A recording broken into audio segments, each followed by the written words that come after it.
আসসালামু আলাইকুম। আশা করি সকলে ভালো আছেন। এই ভিডিওতে আমরা শিখব এমসিকিউ শর্টকাট টেকনিক। আজকে আমাদের টপিক থাকবে শতকরা। চলুন শুরু করি। বেতন 30% বৃদ্ধি পাওয়ায় একজন কর্মচারী 1105 টাকা পায়। তার আগের বেতন কত ছিল? তার আগের বেতনটা বের করতে হলে যেখানে আমাদের বলছে বেতন যা ছিল তা থেকে 30% বৃদ্ধি পায়। তাহলে আমরা এখন যদি বেতনটা ধরি বেতনটা ধরলাম কর সাথে বৃদ্ধি পাইছে কত? 30%। তার মানে ক এর 30%, ক এর 30% হচ্ছে বেতনটা বৃদ্ধি পেল। তাহলে আগের যে বেতন সেটা তো কই হবে, তাহলে সেই বেতনটা আমরা এখানে যোগ করে দেব। সেই বেতনটা কী করলাম? যোগ করে দিলাম। এই ক হচ্ছে আগের বেতন যেটা আমরা ধরলাম, আর এই আগের বেতনের 30% হচ্ছে বৃদ্ধি পেয়েছে। 30% বৃদ্ধি পাওয়ার পর 1105 টাকা হয়েছে। তাহলে আমরা এই টোটাল সমান লিখতে পারি 1105। এইবার আমরা যদি একটু ক্যালকুলেশন করি তাহলে সমাধানটা হয়ে যাচ্ছে। তাহলে আমরা এখানে লিখব ক প্লাস ক এর 30%, তার মানে হচ্ছে ক গুণ 30, আর পার্সেন্ট উঠে গেলে নিচে হয়ে যাবে 100, হরে হয়ে যায় 100 সমান 1105। এইবার যেহেতু এখানে যোগ আছে এবং এখানে একটা ভগ্নাংশ হলো, তাহলে ভগ্নাংশের যখন যোগ থাকে তাহলে আমাদের লসাগুর মাধ্যমে সমাধানটা করতে হয়। তাহলে এখানে 0 0 কাটা যায়, তাহলে থাকে কত? ক প্লাস উপরে থাকে ক গুণ 3 আর নিচে থাকে হচ্ছে 10, তাহলে সে 1105। এইবার তাহলে কত হয়? ক প্লাস এখানে বা দিয়ে দেই, বা বা বা তাহলে এখন এটা একবারে সমাধান করে দিই। এখানে নিচে লিখবো 10, লসাগু এখানে যেহেতু কয়ের নিচে হর নাই তার মানে 1, তো এই টোটাল 1 আর 10 এর লসাগু হবে 1। এখানে যদি আমি 10 1 এর ভাগ করলে 10ই হয়, কর সাথে গুণ করলে 10 ক, যোগ এখানে 10 10 ভাগ করলে 1 হয়, আর উপরে যা আছে তাই, তার মানে হচ্ছে ক গুণ 3, এইটা সমান হবে 1105। এবার আমরা এই পাশে করি, এই 10 আমরা এই পাশে গুণ করে দেব। তাহলে কি হবে? এই 10 ক যোগ ক গুণ হচ্ছে 3, এটা যা আছে তাই লিখবো, বা 10 ক যোগ ক গুণ 3 সমান হবে, এই 10 যদি এই পাশে আনি তাহলে জাস্ট একটা শূন্য বেড়ে যাবে, তাহলে একটা শূন্য এই পাশে দিয়ে দিলাম। আশা করি বুঝতে পারছেন। এইবার 10 ক আর হচ্ছে 3 ক, তাহলে এটাকে লিখতে পারি আমরা হচ্ছে 13 ক সমান 11,050।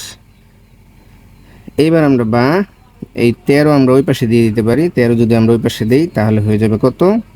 ভাগ। 13 ওই পাশে গুণ আছে, ওই পাশে গেলে হয়ে যাবে ভাগ, তাহলে 1150 নিচে হয়ে যাবে 13। এবার এইটাকে যদি আমরা সমাধান করি, কয়কল হয়ে যাবে 850। আমরা এখন পরবর্তী একটা অঙ্কতে চলে যাব, যেটা করার আগে আমরা একটা জিনিস আগে খেয়াল করব।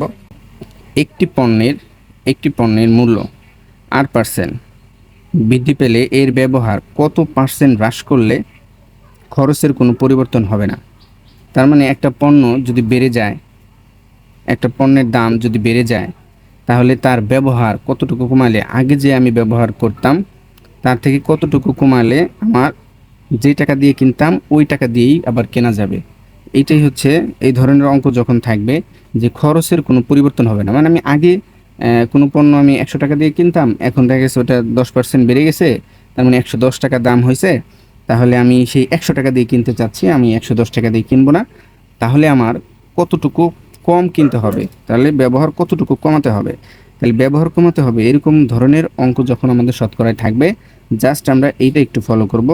যদি বৃদ্ধি পায় জাস্ট নিচে হরে 100-র সাথে যোগ করে দেব, আর উপরে 100-র সাথে গুণ করে দেব।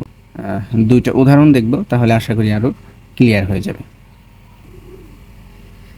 দেখি, চিনির মূল্য শতকরা 10 টাকা বৃদ্ধি পেলে, শতকরা 10 টাকা বৃদ্ধি পাইছে চিনির মূল্য। চিনির ব্যবহার শতকরা কী পরিমাণ হ্রাস করলে পরিবারে চিনির খরচ কোনো পরিবর্তন হবে না? তার মানে চিনির যা মূল্য ছিল আগের থেকে 10 টাকা, শতকরা 10 টাকা বেড়ে গেছে। বেড়ে যাওয়ার পরে চিনির যে ব্যবহার এটা আসলে কমাইতে হবে। কি পরিমাণ কমালে আমরা আগের যে খরচটা ছিল সেই খরচই হয়ে যাবে? তাহলে আমি একটু আগে যেটা দেখিয়েছি সেই সূত্র দিয়ে যদি আমি করি, যেহেতু শতকরা ব্যবহার আমার কমাতে হবে, তাহলে আমরা লিখব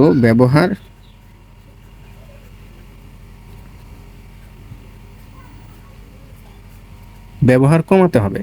অর্থাৎ এইখানে জাস্ট একটা জিনিস মনে রাখবো, 100 উপরে দেবো, 100 নিচেও দিব, দিলাম। দেওয়ার পর 10 টাকা বৃদ্ধি পাবে। তো এই যে 10% বৃদ্ধি পাইছে, এইটা আমরা উপরে গুণ করে দেব। আর যেহেতু বৃদ্ধি পেয়েছে, আমরা জানি শতকরা বৃদ্ধি পেলে যোগ হয়, শতকরা হ্রাস হলে বিয়োগ হয়। তাহলে শতকরা যেহেতু বৃদ্ধি পেয়েছে, তাহলে নিচে 10 যোগ করে দেব।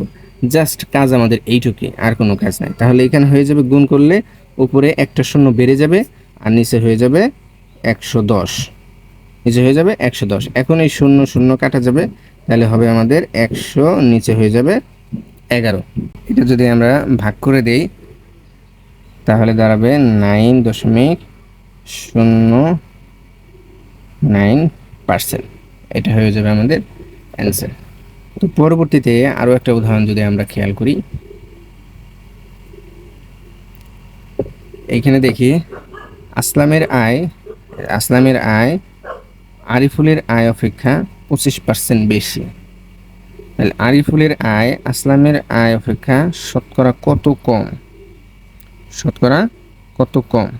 এই যে শতকরা কত কম, এই যে যখন নাকি একজনের আয় বা কোনো পণ্যের আয় বেড়ে যাবে, বেশি হবে, জাস্ট আমরা ওই রুলসটাই ফলো করব। আমাদের আর কোনো কিছু দেখার দরকার নাই। আমরা জাস্ট চোখ বুঝে 100-র সাথে গুণ করে দিব 25, আর নিচে 100-র সাথে যোগ করে দিব 25। এটাই আমাদের কাজ। তাহলে হয়ে যাবে এখানে হচ্ছে 25, দুটো শূন্য, আর এখানে হয়ে যাবে 125। এটাই আমাদের কাজ। তো এইটাকে যদি আমরা ভাগ করি, তাহলে এখানে পেয়ে যাব, এটা কাটাকাটি করলে হয় 2 আর 1 শূন্য, তার মানে হচ্ছে 20%। এটাই অ্যান্সার। আমাদের জাস্ট এই জিনিসটা একটু ফলো রাখতে হবে। আমাদের একটা সূত্র মনে রাখলেই হবে, জাস্ট একটা সূত্র। আমাদের এই সূত্রটা মনে থাকলে আমাদের এই ধরনের যত অঙ্ক আছে আমরা সব করতে পারবো ইনশাআল্লাহ। ওকে, ভিডিওটা সম্পূর্ণ দেখার জন্য ধন্যবাদ। আবার দেখা হবে কোনো একটি ভিডিওতে। আসসালামু আলাইকুম।